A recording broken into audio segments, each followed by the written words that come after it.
Mom. Sorry I didn't call on the weekend. I met this amazing girl. I think you might like her. Listen, I gotta get back to work now, but I'll call you tonight. Okay, bye. Love you, Mom. Buddy, that game last night was wild. I mean, how'd you even make that shot? Seriously. I guess I still owe you that drink, huh? See you after work, man. Hi, honey. It's me. Just finishing up a few things at work. I'll be home soon. I'll pick up something for dinner on my way home. And something for the kids. Can't wait to see you. Love you. On April 28th, we remember the thousands of workers who've been killed, injured, or suffered illness on the job, forever changing the lives of their families, friends, and communities. This is the story of how Canada and two special workers made April 28th the day of mourning around the world.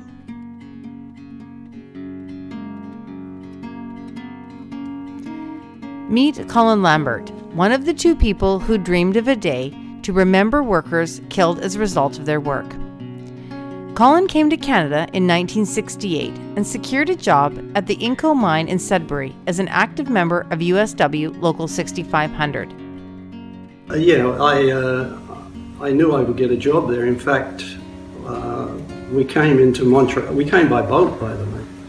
Came over by boat, and we came into Montreal, and then went down to Toronto. And I had an interview the next day with International Nickel. And I was up. Next day, I was up, not that, but a couple of days later, I was on my way up to Sudbury, and job was there. In the 1970s, he became chair of the Mine Safety Committee after a very nasty strike fought over safety conditions in the mine.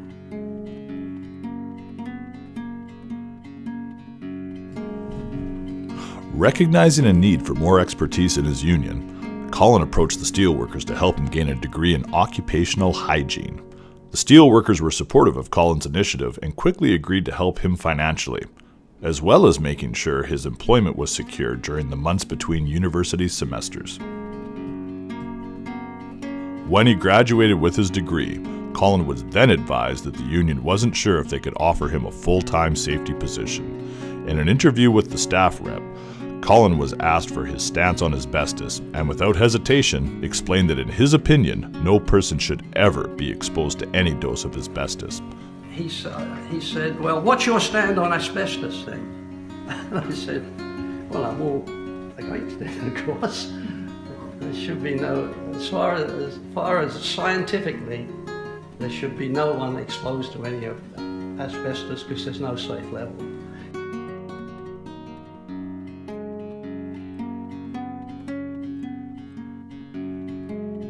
His conviction was met with opposition and earned him being kicked out of the office and sent back to work in the mine. Remember, back then, the steelworkers represented miners at 2 Quebec asbestos mines, and a ban on asbestos would be putting those members' livelihoods in jeopardy. Colin was disappointed as he wanted to make a significant difference for his fellow miners. Dave Patterson, the United Steelworkers District 6 director, recognized that Colin had a significant skill to offer the labor movement and assured Colin that there were many organizations that would be interested in hiring him.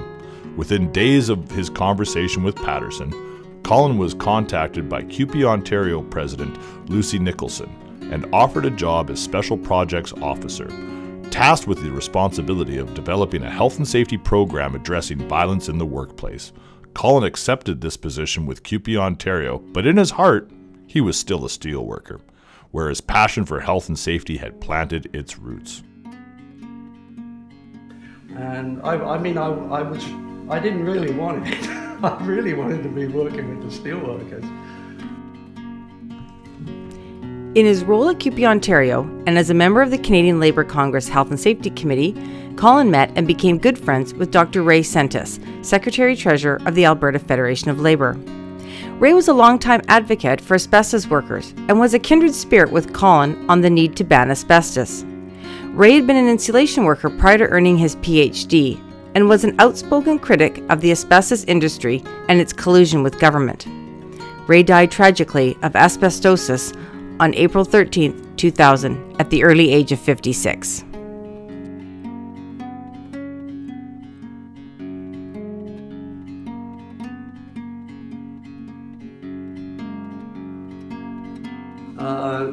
And Ray Sentis was a great friend.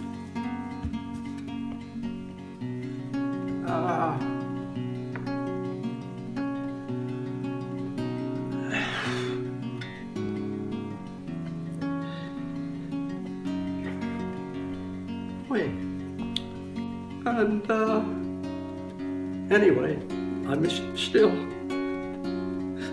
Yeah, sorry. One afternoon in early 1983, while Colin and Ray were driving together to a CLC meeting, the pair was stopped by a funeral procession for a firefighter who'd been killed in the line of duty. As they marveled at the respect that colleagues, supervisors, and the public gave the fallen worker, it dawned on the two men that there was no similar recognition for other workers who had been killed in or because of their workplace. They questioned why workers in other occupations, whether in offices or factories, mines or forests, didn't receive the same recognition that was properly bestowed on firefighters and police officers. While they sat and watched the procession go by, Colin reminisced about a practice at Denison Mine in Elliott Lake. It was there that USW Local 5762 picked one day each year to remember all the miners who had succumbed to workplace exposures. At Denison Mine, they called it Worker Remembrance Day. As Colin and Ray talked, they wondered why this didn't happen all over the country.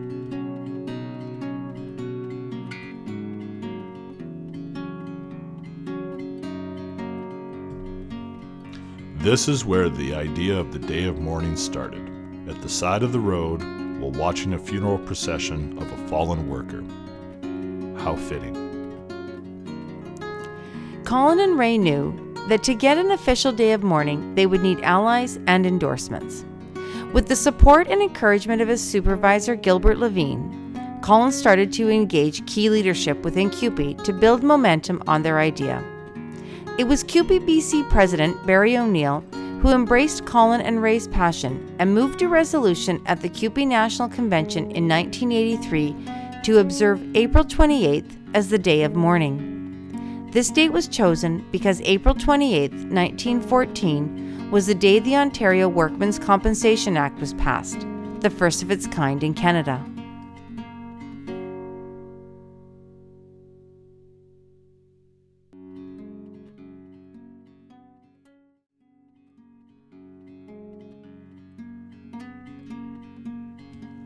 It didn't take long for the idea of the Day of Mourning to take hold right across the labor movement.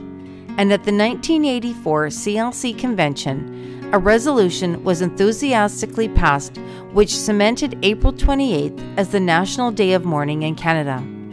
In 1989, the AFL-CIO adopted April 28th as their National Worker Memorial Day, recognizing this bold idea of Canada's labor movement. Over the next decade, more than 100 countries and labor organizations around the world adopted April 28th as the day to commemorate workers who die as a result of their work. And although it may be called something different in each place, the intent is the same: to draw attention to the fact that workers continue to sacrifice their health and their lives while producing the goods and services we often take for granted.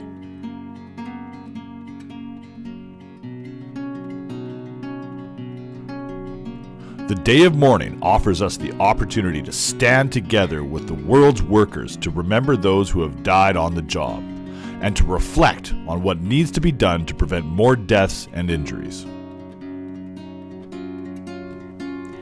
On April 28th, we remember all workers stricken with workplace illness, suffering injuries, or killed on the job. We remember children left without a parent and families facing hardship and deprivation. We remember young workers who are injured and killed at even higher, much higher rates than mature workers. We remember women whose workplace hazards are often unrecognized or ignored by health studies. We remember the walking wounded who are forced to continue to work because they are denied fair compensation. And we remember families and friends who have to nurse or care for ill or injured workers. The Day of Mourning was born of the values of the union movement. It was created by working people to remind us that the fight continues for decent and safe working conditions. As we reflect on the history of the Day of Mourning and the inspiration of Colin and Ray, let us not forget that we must continue fighting for the safety and health of workers now and in the future. We must never lose sight that the Day of Mourning isn't just to remember those who have lost their lives or health due to work, but it is a time to renew our commitment and refresh our efforts to protect the living. Because an injury to one is an injury to all.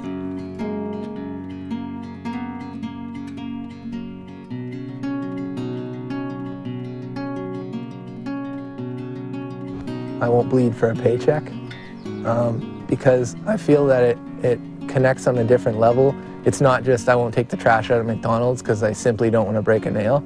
You know, it's I won't bleed for a paycheck.